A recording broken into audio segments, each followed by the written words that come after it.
চলে গিয়েছিলাম আমার বরের বন্ধুর ছেলের বিয়ের রিসেপশানে।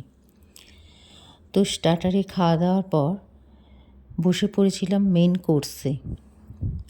আর মেন কোর্সের মেনুতে ছিল, দেখো, প্রথমেই ছিল ফিশ ফ্রাই, আর তার সঙ্গে ছিল কাসুন্দি আর স্যালাড। ফিশ ফ্রাইটা খুব সুন্দর ছিল আর গরম গরম ছিল। তারপরেই চলে এসেছিল কড়াইশুঁটির কচুরি, আর কড়াইশুঁটির কচুরির সঙ্গে ছিল ডাল মাখানি, ওই তরকার টাইপের ছিল। তো যাই হোক, তারপরেই এসছিল ফুলকপির রোস্ট। ফুলকপির রোস্টটা খুব সুন্দর খেতে হয়েছিল। তারপর পাতে এসে পড়েছিল ফ্রায়েড রাইস, আর ওদের দিতে গিয়ে না একটুখানি জলের বোতলটা আমার পাতের ওপর পড়ে গিয়েছিল। তো যাই হোক, ফ্রায়েড রাইসের সঙ্গে ছিল চিকেন কষা, আর এই ফ্রায়েড রাইস আর চিকেন কষাটা ছিল একদম গরম গরম।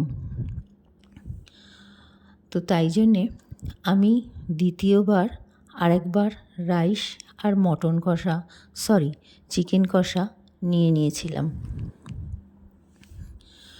সচরাচর আমি কোনো বিয়ের বাড়িতেই ডবল করে নিই না, কিন্তু এত গরম ছিল আর তার সাথে চিকেন কষাটা খুব নরম হয়েছিল আর খেতেও খুব সুন্দর হয়েছিল, তাই জন্যে আমি দ্বিতীয়বার নিয়েছিলাম। তারপর চলে এসেছিল চাটনি আর তার সাথে পাঁপড়। চাটনি আর পাঁপড় খাওয়ার পর এসেছিল নতুন গুড়ের রসগোল্লা।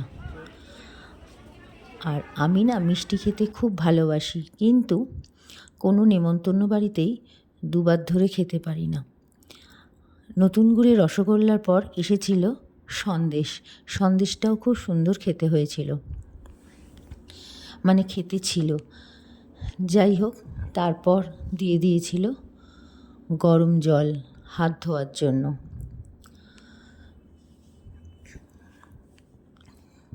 আর গরম জলের পর এসে গিয়েছিল